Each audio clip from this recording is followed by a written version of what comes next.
আমি যদি আমার লেভেলে যে চাকরি করি, আমি তো একজন ডিপ্লোমা কৃষিবিদ। আমি সর্বোচ্চ 30 থেকে 40,000 টাকা ইনকাম করতে পারবো বছরিক। এই বাগানে আমি শুরুতে আমার একটু ইনভেস্ট বেশি হয়েছে, চতুর্পাশে আমি একটু বেড়া দিয়ে ঘিরেছি। 3 লাখ 3.5 লাখ টাকার মতো খরচ করেছি প্রথম 2 বছরে। তারপরে খরচ হয়েছে আরও 50,000-এর মতন। দ্বিতীয় বছরে আমি অল্প কিছু 50,000 টাকার মতো মালটা বিক্রি করি। তৃতীয় বছরে আমি মালটা বিক্রি করি প্রায় 2 লাখের মতন। আর চতুর্থ বছরে আমি আলহামদুলিল্লাহ 8 লক্ষ টাকার মালটা বিক্রি করি। এই বছর আশা করা যায় 8-10 লাখ টাকার মালটা বিক্রি করি এবছরও। জি। আসসালামু আলাইকুম দর্শক বন্ধুরা, কেমন আছেন সবাই? দেশ এবং দেশের বাইরে যেখান থেকে এই মুহূর্তে আমাদের আজকের এই প্রতিবেদন দেখছেন, সকলকে স্বাগত জানাচ্ছি।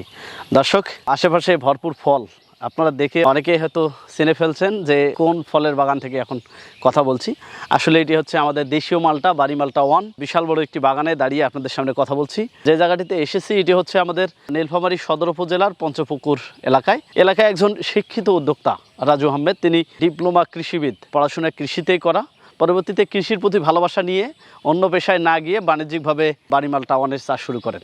তার এখানে শুধু বাড়ি মালটা 1 না, আরও 3-4টি জাতের মালটা তিনি বাণিজ্যিকভাবে চাষ করছেন। এই সময়টাতে এই বাণী মালটা 1 সবুজ মালটা হিসেবে পরিচিত, বাজারে পাওয়া যাচ্ছে। তবে তার মালটা এখনও বাজারে তিনি বিক্রি করেননি। তিনি বলছেন যে আরও লেটে তিনি এটি বাজারজাত করবেন। বিগত সময় আমরা একবার এসেছিলাম, সেই সময়টাতে তার বাগানে আমরা ইয়েলো কালার মালটা দেখতে পেয়েছিলাম, যেটি এই বাড়ি মালটাই।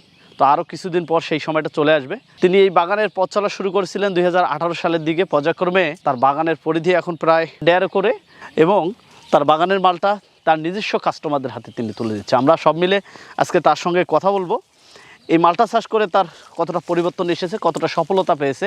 এবং আমরা এই প্রতিবেদন ধারণ করতে এসে নীলফামারী খামারবাড়ির উপপরিচালক স্যারের দেখা পেয়েছি। আমরা স্যারের সঙ্গে কথা বলবো, সেই সাথে উপজেলা কৃষি কর্মকর্তা স্যারও আমাদের সাথে রয়েছে। আমরা স্যারের সাথে কথা বলবো, জানার চেষ্টা করবো আমাদের দেশের কৃষি অর্থনীতিতে এই মালটা চাষ কতটা লাভজনক, কৃষি উদ্যোক্তারা এটি করে ব্যক্তিগতভাবে কতটা লাভবান হতে পারে। সেই সাথে রাজু আহমেদ এই মালটা চাষে তার ভাগ্যের পরিবর্তন কতটা করতে পেরেছে, এই বিষয়গুলো আপনাদেরকে জানানোর চেষ্টা করবো। আশা করছি পুরো ভিডিওটি মনোযোগ সহকারে দেখবেন। আমরা আজকে একজন কৃষিতে শিক্ষিত উদ্যোক্তা মনিরুজ্জামান রাজু ভাইয়ের গল্প আপনাদের জানানোর চেষ্টা করবো। চলুন শুরু করা যাক।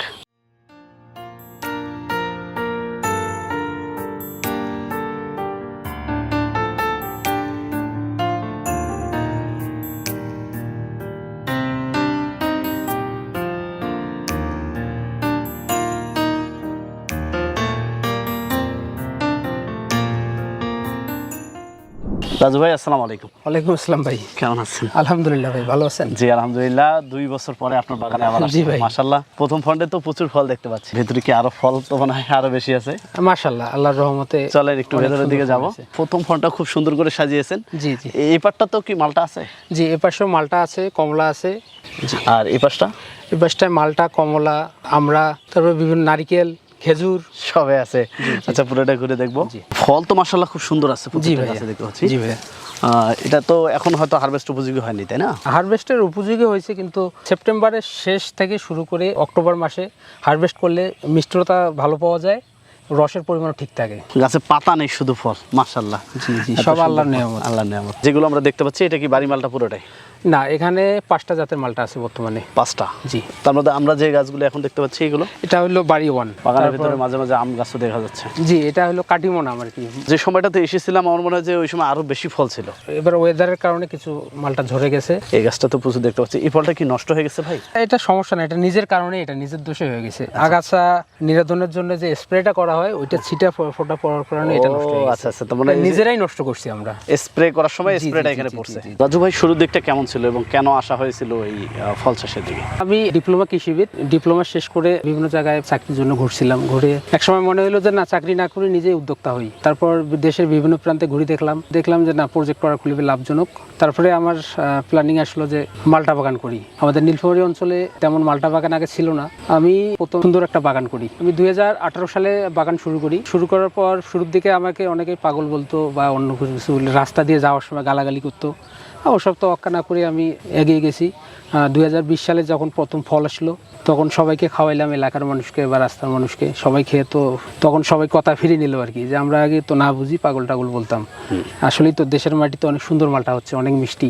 এরপরে নীলফামারী অঞ্চলে অনেকেই আসে যে বাগান করার আগ্রহ দেখায়। তারপরে আমি চারা উৎপাদন শুরু করি এরপর নির্ভরী অঞ্চলে বিভিন্ন জায়গায় আমার চারা ছড়িয়ে ছিটিয়ে দিই। মাশাআল্লাহ, এখন নিজের বাগানে কি পরিমাণ গাছ আছে? এই বাগানে বর্তমানে আছে আমার 400 মালটা গাছ, 150%।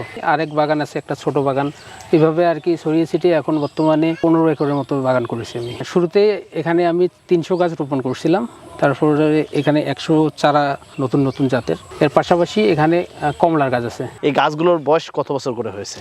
এই গাছগুলোর বয়স 2018 সালে শুরু করি, 5 বছর হয়েছে। 5 বছর। 2020 থেকে প্রথম ফল পাওয়া শুরু, পর্যায়ক্রমে প্রতি বছরই তো কম বেশি ফল পেয়েছে। জি জি জি 20 সালে 2021 সালে ফলের পরিমাণ একটু বেড়ে যায়, 2022 সালে ব্যাপক পরিমাণ ফল পাই আমি। তারপর 2023 সাল তো আলহামদুলিল্লাহ এখন তো। এটা আবার কি? এটা অনেক বড় বড় দেখতে পাচ্ছি। এটা হলো ভিয়েতনামি মালটা বা বাউথরি মালটা, সাইজটা অনেক বড় এবং এটার মূল হলো এটা জুসি, খুব অনেক রস হয়। এটা কি একই সময় হয় না? এটা বছরে কোন সময়? এটা বছরে 3 বার হয়। এটা 12 মাসি জাত। ভিয়েতনামি মালটা বর্তমানে আমার বাগানে আছে 50টা গাছ। এই গাছগুলো কি একই সময় লাগিয়েছিলেন না পরবর্তীতে? না, এগুলো জাত পরবর্তীতে আমি নতুন নতুন জাত কিছু সংগ্রহ করি, তার প্রেক্ষিতে এগুলো লাগানো। মাশাআল্লাহ, খুব সুন্দর ফল আসছে। তো আমরা একটা ফল কেটে দেখবো। জি জি জি। এগুলো কি হারভেস্ট উপযোগী হয়েছে? হ্যাঁ, মোটামুটি হারভেস্ট উপযোগী হয়েছে। এখানে তো আরো অনেক জাত আছে, তাই না? জি জি, এটা হলো বাড়ি 1। অনেকে তো হারভেস্ট করে ফেলছে, আপনি এখনো করেন? হারভেস্ট হওয়ার এখনো সময় হয়নি। সরকারি হিসাব মতো সেপ্টেম্বরের শেষ থেকে অক্টোবর মাসে হারভেস্ট করার বাড়ি 1-এর নিয়ম। তো অনেকেই অধিক দাম পাওয়ার জন্য সময়ের আগেই হারভেস্ট করতেছে। এটা আবার সম্পূর্ণটা আলাদা, সাইজও বড়, কিন্তু হচ্ছে বিভিন্ন কালার দেখতে পাচ্ছি। এটা কি? এটা হলো ভেরিগেট মালটা। ভেরিগেটেড মালটা, এটাও একটা মালটা জাত। চমৎকার। জি জি। এটা আমাদের দেশীয় না বাইরের? এটা বাইরের জাত। আপনি বাণিজ্য আকারে করছেন না এটা শখ করে? না, এটা বাণিজ্যিকভাবে এখনো করি নাই, আপাতত কিছু গাছ লাগাইছি পরীক্ষামূলক। এটা কেমন খেতে? খেতে মোটামুটি ভালো, রসের পরিমাণও ভালো। দেখা যায় একটা এখান থেকে একটা। জি, আপনি এখান থেকে একটা নিতে পারেন। জি। পাশে আমরা এটা যেটা দেখতে পাচ্ছি, এটা কি? এটা বাড়ি 1? এটা হলো ইয়েলো মালটা। আচ্ছা আচ্ছা, ইয়েলো মালটা এটা। জি জি। একটা কাটেন, আমরা দেখবো আসলে রসের পরিমাণটা কেমন হচ্ছে প্রত্যেকটারই। দর্শক, আমরা আসলে মালটার রস দেখবো আজকে। অনেকেই বলে যে বাড়ি মালটার রস কম বা ভিয়েতনামের মালটাগুলো রসের পরিমাণটা কম, মিষ্টনতা কম। এটা আসলে সরাসরি না দেখলে বোঝা যাবে না। এটা বিভিন্ন চাষির বিভিন্ন পরিচর্যার কারণে এরকম হয়ে থাকে। তো আমরা সেটাও জানবো। একটু রসগুলো দেখি। আমরা 4টে জাত নিয়েছি। জি জি। প্রথমে আমি ইয়েলো মালটাটা একটু কেটে দেখি। আচ্ছা জি, একটু কাটেন। আমার হাতে এই যে পট আছে, 1 টাইম পট, এখানে আমরা রসগুলো দেবো, দিলে বুঝতে পারবো। দেখেন যে রস এখন কিভাবে বয়ে পড়তেছে, অনেক রস আসলে এটার।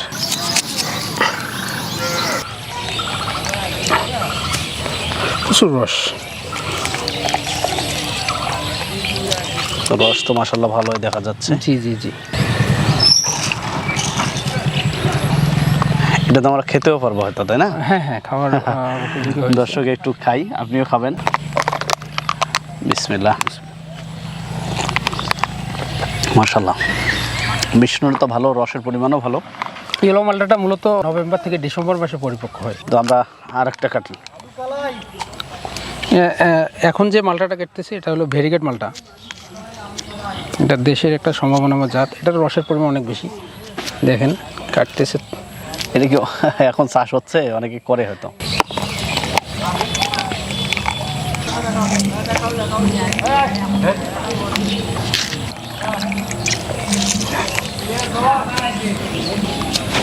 এবার ভাইকে খাওয়াই। ভাই আসেন একটু, এবার ভেরিগেটেড মালটা খাবেন, আসেন। সবাই ওটার তুলনায় টক আছে একটু। জি, এটা এখনো পরিপক্ক হয়নি। এটা এখনো পরিপক্ক হয়নি, তাই না? এটা নভেম্বরের সময়। নভেম্বর। জি। দর্শক, আসলে একটা জাত এক এক রকম খেতে, বিভিন্ন কারণে বিভিন্নটার স্বাদ মিষ্টতা আলাদা হয়। আমাদের দেশের মালটা। আমরা বিগত সময় আপনার বাগানে এসেছি, এখানে মালটার কালার দেখেছি ইয়েলো হয়ে যায় সব। জি জি। যে আসলে বাড়িটাও তো এরকম ইয়েলো কালার চলে আসে। বাড়িটাও হবে অক্টোবরের শেষ নাগাদ, এটা ইয়েলো কালার হয়ে যাবে। আচ্ছা, প্রত্যেকটার রসের পরিমাণ কাছাকাছি, ভালোই রস। কাছাকাছি। বিসমিল্লাহ। মাশাআল্লাহ, এটা খুবই টেস্টি। সর্বশেষ যে মালটাটা কাটবো এটা হলো ভিয়েতনামি মালটা। এটার রসের পরিমাণ অনেক বেশি। দেখাই রসের পরিমাণ, এই কালারটা ভেতর দেখেন। এই মালটাটা অনেক সফট।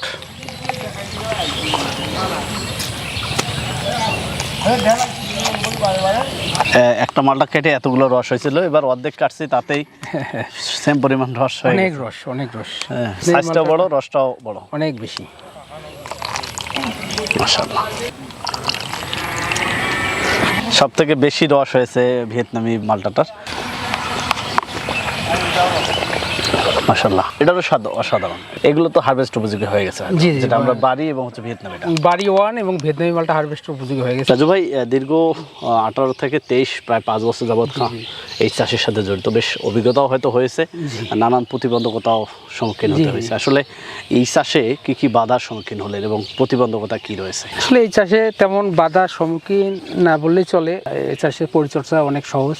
বাধার সম্মুখীন একটাই যে বাজারে ইয়া করার সমস্যা। আল্লাহর রহমতে আমার একটা বাজার আছে, অনলাইন বাজার। জি, আমি অনলাইনের মাধ্যমে সারা দেশেই মালটা ডেলিভারি দিয়ে থাকি।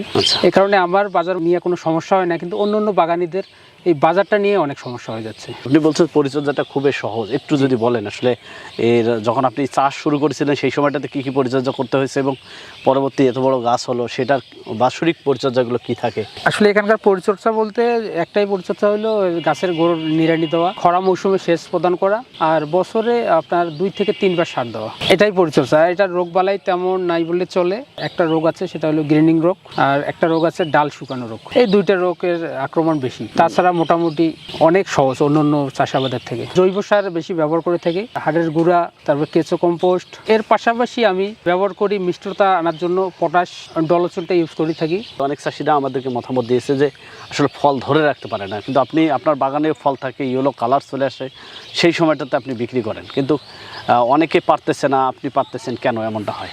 বাগানের সেচ ব্যবস্থাপনাটা ভালো রাখা যায় তাহলে আমার মতে যে ফল ঝরবে না। অতিরিক্ত রোদে যদি নিয়মিত গাছ যদি ভিজায় যদি পানি দেওয়া যায়, আর গাছের গোড়ায় যদি ভিজায় রস রাখা যায়, তাহলে রসের পরিমাণ ভালো থাকবে, ফল একটা ঝরবে না। এই বাগানে আসলে ইনভেস্ট কেমন ছিল এবং বাস্তবে সফলতাটা কি পেয়েছেন? এই বাগানে আমি শুরুতে আমার একটু ইনভেস্ট বেশি হয়েছে। চতুর্পাশে আমি একটু বেড়া দিয়ে ঘিরেছি। 3 লাখ 3.5 লাখ টাকার মতো খরচ করেছি প্রথম 2 বছরে। তারপরে খরচ হয়েছে আরও 50,000-এর মতন। দ্বিতীয় বছরে আমি অল্প কিছু 50,000 টাকার মতো মালটা বিক্রি করি। তৃতীয় বছরে আমি মালটা বিক্রি করি প্রায় 2 লাখের মতন। আর চতুর্থ বছরে আমি আলহামদুলিল্লাহ 8 লক্ষ টাকার মালটা বিক্রি করি। এই বছর আশা করা যায় 8-10 লাখ টাকার মালটা বিক্রি করি এবছরও। জি, ব্যক্তিগতভাবে অন্য পেশায় না গিয়ে চাকরি না করে এটার সাথে আছেন, আসলে কতটা ভালো থাকা যাচ্ছে? আমি যদি আমার লেভেলে যদি চাকরি করি, আমি তো একজন ডিপ্লোমা কৃষিবিদ, আমি সর্বোচ্চ 30 থেকে 40,000 টাকা ইনকাম করতে পারবো বাৎসরিক। এখান থেকে মাশাআল্লাহ আমি যদি 5-6 লাখ টাকা বাৎসরিক ইনকাম করতে পারি, ব্যাংকে রেখে যদি আমি যদি মাসে যদি 40,000 টাকা ওখান থেকে তুলি ব্যাংক থেকে, তারপর দেখা গেছে যে আমার বছর শেষে ওখানে কিছু জমা হয়ে থাকবে। আগামীতে আমার সম্প্রসারণ করার অনেক প্ল্যানিং আছে, যে আমি কমলার জাত নিয়ে কমলার বাগান করব, নতুন জাত নিয়ে আগামীতে কাজ করতেছি। আমি তরুণদের উদ্দেশ্যে একটা কথাই বলবো যে চাকরি যে করতে হবে এমনটা না, বাগান যে করতে হবে তাও না। আপনাদের জায়গা থেকে আপনাদের যেটা সুবিধা মনে হয় সেটা একটা নিজে থেকে একটা উদ্যোক্তা তৈরি করুন, ওখান থেকে আপনি কয়েকজনকে চাকরি দিতে পারবেন। মালটাতে যেটা মূল সমস্যা হচ্ছে কিছু রোগ এবং কিছু পোকার আক্রমণ হয়, যদিও এখনও সেটা খুব বেশি পর্যায়ে যায়নি। সাইট্রাস গ্রুপ একটা মূল সমস্যা, সাইট্রাস গ্রিনিং একটা রোগ হচ্ছে, পোকাগুলো ভাইরাস নিয়ে আসে। তো এই জন্য আমাদের ইমিডিয়া ক্লোরোপিড গ্রুপ সহ এই গ্রুপের ওষুধগুলো স্প্রে করলে এই পোকাটা দূর হবে। আর যদি কেউ জৈব বানানসুর ইউজ করতে চায় সেক্ষেত্রে বায়ো ক্লিন এই যে ওষুধগুলো স্প্রে করলে এটা দূর হয়ে যাবে। আর মালটাতে মাইক্রোনিউট্রিয়েন্টটা খুব দরকার। ইদানিং আমরা দেখতেছি মালটাতে স্ক্যাব রোগটা হচ্ছে, সেক্ষেত্রে আমাদের কার্বেন্ডাজিম গ্রুপের যে কোনো ওষুধ স্প্রে করলেই স্ক্যাব রোগটাও আশা করি চলে যাবে। কিছু পচন রোগ দেখা যাচ্ছে, সেক্ষেত্রে প্রথম থেকেই যদি কার্বেন্ডাজিম ম্যানকোজেব এগুলো প্রয়োগ করা হয় তাহলে পচন রোগটাও দূর হবে। কালার একটি গুরুত্বপূর্ণ বিষয়। অনেক সময় ছত্রাকের আক্রমণের কারণে আমাদের মালটাগুলো উজ্জ্বল কালার থাকে না, সেক্ষেত্রে হারভেস্টের যদি আমরা 15-20 দিন আগে একটা ছত্রাকনাশক স্প্রে করে দিই ফলিগড় জাতীয়, তাহলে হচ্ছে যে কালারটা খুবই সুন্দর আসবে, উজ্জ্বল হবে এবং আমাদের ক্রেতারা পছন্দ করবে। স্যার আসসালামু আলাইকুম। ওয়ালাইকুম আসসালাম। কেমন আছেন? আছি, ভালো আছি। আপনাদের স্যার, সুন্দর একটি মালটা বাগানে আপনাকে পেয়ে খুবই আনন্দিত। একটু জানতে চাই এবছরে নীলফামারীতে কি পরিমাণ মালটার ফলন দেখা যাচ্ছে এবং এই যে বাগানে আমরা দাঁড়িয়েছি যেমন রাজু ভাই যে কাজটি করেছেন বিগত বছরগুলোতে আমরা খেয়াল করেছি খুব ভালো ফলন হচ্ছে, এই বিষয় সম্পর্কে আমরা আমাদের নীলফামারীতে ব্যাপকভাবে মালটা চাষ শুরু হয়েছে। আমাদের প্রায় 44টার মতো বাগান আছে, প্রায় 28 হেক্টর জমিতে মালটা চাষ হচ্ছে। এখানে আসলে নীলফামারীর মাটি মালটা চাষের জন্য খুবই উপযোগী। আর যেহেতু আমাদের বাইরে থেকে আমাদের সেই আফ্রিকান মালটা আনা হয়, যেটা এখন দাম 300-400 টাকা চলছে, আর আমাদের দেশের মালটা যেটা যথেষ্ট রসালো সুস্বাদু এবং কৃষকরা বা সাধারণ মানুষ এটা অল্প দামে 100 টাকা 120 টাকা বা 80 টাকা কিনে খেতে পারছে। সেই হিসেবে বলবো যে আমাদের ভিটামিন সির যে চাহিদাটা বা আমাদের আরও যে পুষ্টি উপাদান বা খনিজ উপাদানের যে চাহিদা যেটা মালটায় পাওয়া যায়, যেটা আমাদের শরীর এবং স্বাস্থ্যের ক্ষয়পূরণে ব্যাপকভাবে সাহায্য করে। সেক্ষেত্রে নীলফামারীর যে মালটা বাগানগুলো আছে প্রত্যেকটা বাগানে খুব সুন্দরভাবে মালটা ধরেছে। তার একটা বাস্তব উদাহরণ আমরা আজকে এই বাগানে এসে আমরা দেখতে পাচ্ছি যে প্রত্যেকটা গাছে পর্যাপ্ত পরিমাণ মালটা আছে। এখানে প্রত্যেকটা গাছে আমার তো মনে হয় যে কোনোটা 100 কেজি, কোনোটা 150 কেজি, 200 কেজি এরকম পাওয়া যাবে। এই রাজুর মতো যদি আরও এরকম উদ্যোক্তা তৈরি হয়, বা অনেকেই আমি যেটা জানলাম যে এখানে এসে প্রায় তারা এই মালটা দেখে যাচ্ছে এবং তারা তার দেখে দেখে আরও বাগান করছে। তো আমরা একসময় আশা করছি যে আমরা যে পরিমাণ মালটা বাইরে থেকে আমদানি করছি, শুধু এই বাগানে আমরা দেখলাম শুধু এই বাড়ি মালটা একই না, ভিয়েতনামি মালটা আছে, তারপর আফ্রিকান মালটা আছে, এবং আফ্রিকান যেটা হলুদ মালটা সেটাও এখানে হচ্ছে, এবং সেটাও কালার কিন্তু আফ্রিকার মতোই হচ্ছে। তাই এটা আমাদের জন্য একটা বড় সুখবর যে আমরা দেশি মালটা সবুজ, এটার পাশাপাশি ওটাও আমরা পাচ্ছি। অর্থনৈতিকভাবে আমি যেটা জানলাম যে অনেকেই মালটা বাগান করে কেউ 2 লাখ, কেউ 3 লাখ, কেউ 4 লাখ, 5 লাখ এবং ইভেন 12 লাখ টাকা পর্যন্ত অনেকে লাভ করেছে। আগামী দিনে আমি কৃষক ভাইদের বললাম, আমি রাজুকেও বললাম যে আপনি আরও একটু ম্যানেজমেন্টটা বাড়িয়ে দেন, আপনার অর্গানিক ম্যানেজমেন্ট বাড়িয়ে দেন, পানির ম্যানেজমেন্ট বাড়িয়ে দেন। যেহেতু এখন ক্লাইমেট চেঞ্জের যুগ, ক্লাইমেট আমাদের বিপক্ষে, অর্থাৎ হিটটা বেশি, টেম্পারেচারটা বেশি। এই হিটকে কন্ট্রোল করার জন্য গাছের নিচে রাউন্ড করে পানি দিয়ে রাখবেন। আর অথবা যে আমরা দেখতে পাচ্ছি নালা করেছে, নালাতে পানি রাখলেও কিন্তু ওটা গাছ শুষে নেবে, আর গাছে মাঝে মাঝে পানি স্প্রে করবে। তাহলে আমার একটা মাইক্রো এনভায়রনমেন্ট বা ক্লাইমেট যেটাকে বলা হয় গাছের চতুর্পাশ মিলে, এটা যদি ঠান্ডা থাকে তাহলে কিন্তু এই ফুল ঝরে যাবে না বা মালটা ঝরে যাবে না। মালটা ঝরে যাওয়ার একটা অন্যতম কারণ হচ্ছে এই হিটটা বেশি। আমরা এই নাসার খবর পেলাম যে আগামী বছর আরও টেম্পারেচার বেশি হবে। এই ক্ষেত্রে কৃষিটা হুমকির সম্মুখীন যাতে না হয়, আমাদের বাগান মালিকরা যাতে ক্ষতির মধ্যে না পড়ে, এই জন্য আমরা এখনই পরামর্শ দিচ্ছি যে শুধু নিচেই পানি না, গাছেও পানি স্প্রে করতে হবে। ইভেন ধানের ক্ষেত্রেও আমরা বলতেছি যে ধান গাছে পানি স্প্রে করেন, কারণ এই অ্যাডাপ্টেশন যদি আমরা না করতে পারি আমাদের কৃষিটা হুমকির সম্মুখীন হবে। এই মালটার বিপণনে একটা সমস্যা আছে, অর্থাৎ আমার অনেক কৃষক ভাই তারা সচেতন না, তারা ওই মালটার দেখা যাচ্ছে মেচুরড হয় নাই, পরিপক্কই হয় নাই, কালো, এবং এই দেখবেন বাড়ি মালটার পিছনে একটু গোল একটা রিং শেপ থাকে। এটা যখন বসে যাবে, সমান হয়ে যাবে এবং টিপ দিলে একটু নরম হবে, তখন বুঝবেন এর মধ্যে রসটা আসছে। এই কাঁচা অবস্থায়, শক্ত অবস্থায় তারা বাজারে নিয়ে যাচ্ছে। বাজারে নিয়ে গেলে সাধারণ মানুষ যখন ওই মালটাটা কিনে খাবে, তখন সে বলবে যে না, এই দেশের কালো মালটা খাওয়া যাবে না, এর মধ্যে রস নাই, তো বিদেশিদের কিনে খেতে হবে। এই জন্য আমরা আমাদের ডিপার্টমেন্ট থেকে আমরা বিভিন্ন অনুষ্ঠান যখন করি, আমরা এই কথাগুলো বলছি যে আসলে এটাকে অক্টোবরের ফার্স্ট উইকে তুললে ভালো, বা সেপ্টেম্বর একদম শেষে মালটা তুলতে হবে। কখনোই সেপ্টেম্বরের শুরুতে বা আগস্টে মালটা তোলা যাবে না, কিন্তু আমরা দেখছি যে আগস্ট মাসের শেষে মালটা বাজারে উঠছে। এটা সবাইকে সচেতন হতে হবে, আপনাদের ইউটিউবের মাধ্যমে প্রচার করতে হবে, টিভিতে প্রচার করতে হবে, মাইকিং করতে হবে, লিফলেট প্রচার করতে হবে। একসময় দেখবেন যে মানুষ বুঝে যাবে, তখন কিন্তু এই সমস্যাটা থাকবে না। স্যার, আপনাকে অসংখ্য ধন্যবাদ আমাদের মূল্যবান। আপনাকে অনেক ধন্যবাদ যে আজকে সুন্দর একটা প্রোগ্রাম। আসসালামু আলাইকুম।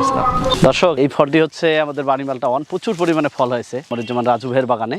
আমরা তার সাথে কথা বলেছি, আমরা উপপরিচালক স্যারের সঙ্গে কথা বলেছি, কৃষি কর্মকর্তা স্যারের সঙ্গে কথা বলেছি। আপনারা যারা চাষি ভাই রয়েছেন, আমরা বলবো যে আপনারা চাষের যে ক্ষেত্র রয়েছে, একটু চাষের ধরনটা একটু পরিবর্তন করতে হবে। এখানে চাষের ক্ষেত্রে আমরা একটু ভুল করি, আগাম এটাকে হারভেস্ট করি, সার ব্যবস্থাপনার বিষয়টা অনেকে খেয়াল করে না। তো রাজু ভাই যে কৌশলগুলো অবলম্বন করে, তিনি জৈব সারের দিকে ঝোঁকটা তার অনেক বেশি, যার কারণে তার গাছ যেমন সতেজ, তেমনি প্রতি বছরেই ফল পাচ্ছেন ভালো। তো আমরা আশা করবো যে আপনারা চাষের ক্ষেত্রে প্রচুর পরিমাণে জৈব সার ব্যবহার করবেন, সেই সাথে এর যে রোগবালাইয়ের বিষয়গুলো রয়েছে সেটি সঠিকভাবে জেনে বুঝে যদি করা যায়, আমার মনে হয় যে ইনশাল্লাহ এটা থেকে আপনারা ব্যক্তিগতভাবে লাভবান হবেন।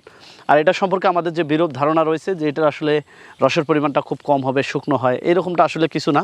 আলহামদুলিল্লাহ, আমাদের দেশের মাটিতে এত সুন্দর ফল হচ্ছে, এটা আমাদের একটা গৌরবের বিষয়।